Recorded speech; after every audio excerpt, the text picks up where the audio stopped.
BCom part first के ANF के second paper business statistics में हमारा क्लासिफिकेशन का चैप्टर चल रहा है। इससे पूर्व के वीडियो में मैंने आपको बताया था कि वर्गीकरण किस प्रकार से किया जाता है। वर्गीकरण में हमने देखा था समंकों की श्रेणियां 3 प्रकार की होती हैं: individual series, discrete series and continuous series.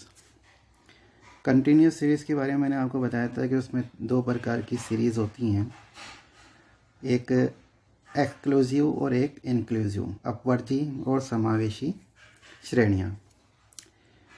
आज के इस वीडियो में हम देखेंगे कि किस प्रकार से इन श्रेणियों का फॉर्मेशन या कंस्ट्रक्शन किया जाता है। जैसा कि मैंने आपको बताया था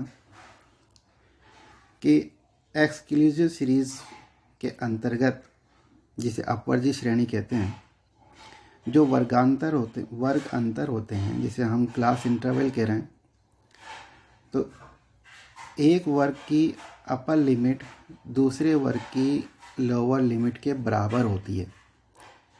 इस प्रकार की श्रेणी को हम एक्सक्लूसिव कहते हैं।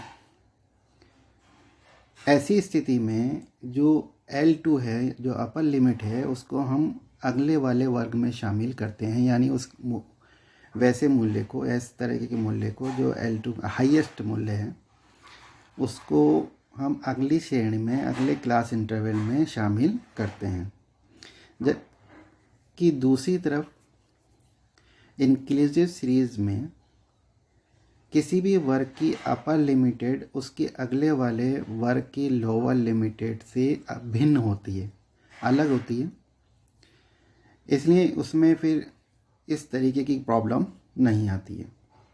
एक एग्जांपल की सहायता से हम देखेंगे किस तरीके से हम कंटिन्यूअस यानी सतत श्रेणी में एक्सक्लूसिव और इंक्लूसिव सीरीज़ का फॉर्मेशन कैसे करते हैं। ये एक एग्जांपल है। इन्होंने कहा है कि 30 वर्कर की जो वेजेस है वो आपको दी गई है।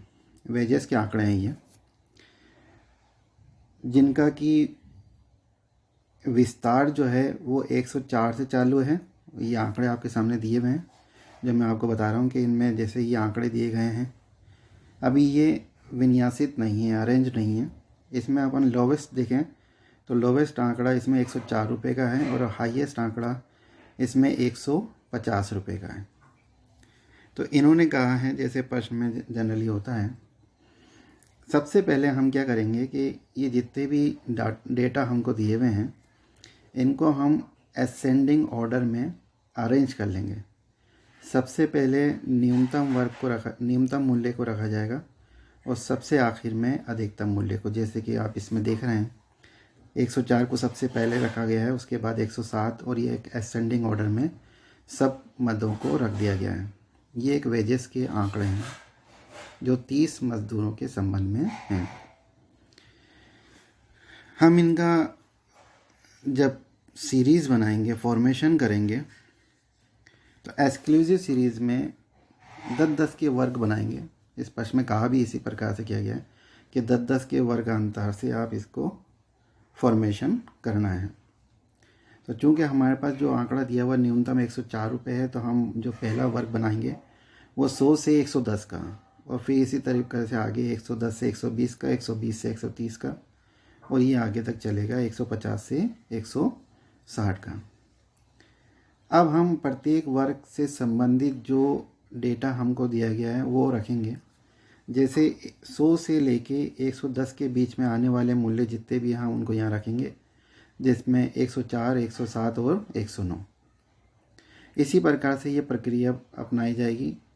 110 से 120 आप इसमें देख रहे हैं कि इसमें जो वर्ग विस्तार है 100 से 110, तो पहले वाले जो शुरुआती वर्ग विस्तार है उसका आप देख रहे हैं कि जो अपर सीमा है वो 110 है, वो अगले वाले वर्ग की न्यूनतम सीमा के बराबर है।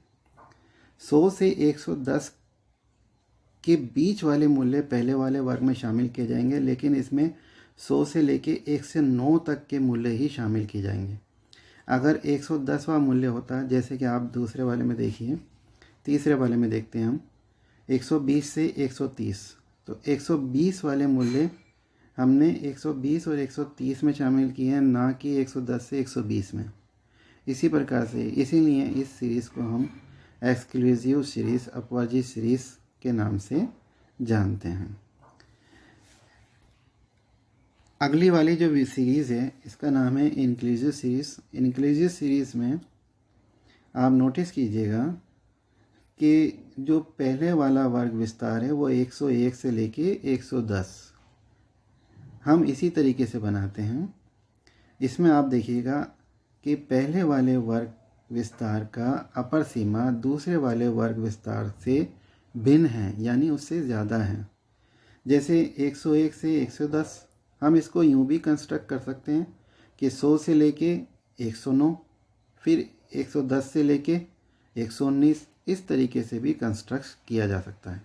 कुल मिला के इसको समावेशी सीरीज़ इसलिए कहते हैं कि इसमें जितने भी वैल्यूज़, जो संबंधित वैल्यूज़ हैं, वो उसी वर्ग में शामिल कर लिए जाते हैं। जैसे 101 से 110 में 110 वाला मूल्य भी शामिल कर लिया जाएगा। इसी प्रकार से आप देखिए कि 111 से 120 में हमने 120 के मूल्य को शामिल किया है। हमने इसी प्रकार से जो इन वर्ग विस्तार में जितनी भी फ्रीक्वेंसी थी, जितने भी हमको मूल्य दिए गए थे, उनको हमने इसमें रख के इसको कंस्ट्रक्ट कर लिया है। कई दफ़ा प्रश्नों में मिड वैल्यू भी दी जाती है।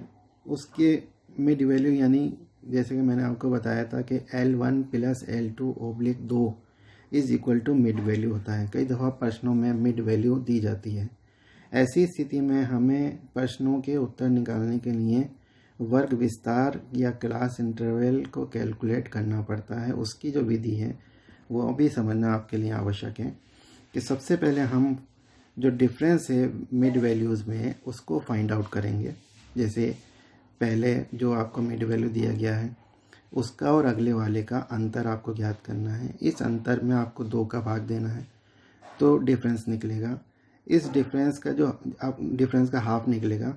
इस डिफरेंस के हाफ को हमें मिड वैल्यू में घटा देना है तो लोअर लिमिट या निम्न सीमा ज्ञात हो जाएगी, और उसको उसमें जोड़ देना है तो अपर बैंड या अपर सीमा, जो जिसे कहना चाहिए अधिकतम सीमा, अधिक सीमा, वो ज्ञात हो जाएगी। एग्जाम्पल की सहायता से हम किस प्रकार से मिड वैल्यू अगर हमें दिए गए हों तो हम क्लास इंटरवल कैसे ज्ञात करेंगे। तो ये एग्जांपल आपको दिया गया, construct a continuous frequency distribution. हमें मिड वैल्यू दिए गए हैं 5, 15, 25, 35 एंड 45। हम इसको लिख देंगे। फॉर्मेशन करेंगे क्लास इंटरवल का। सबसे पहले हम हमारे जो यहाँ पर इन फर्स्ट जो मिड वैल्यू 2 दी गई हैं उनका अंतर कैलकुलेट करेंगे। ये अंतर 10 का है। 10 का हाफ कैलकुलेट करेंगे, 5 आएगा।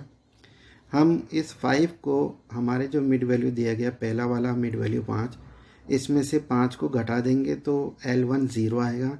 इसी प्रकार से इसमें 5 जोड़ देंगे तो ये L2 हमारा 10 आएगा।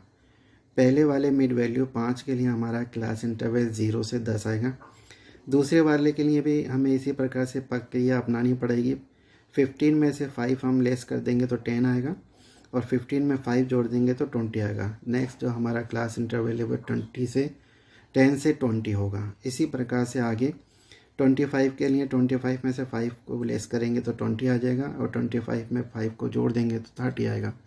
हमारा इस 25 मिड वैल्यू के लिए क्लास इंटरवल 20 से 30 और इसी प्रकार से आगे भी मूल्य ज्ञात कर लिए जाएंगे। तो कई दफ़ा प्रश्न में मिड वैल्यूज़ दिए जाते हैं।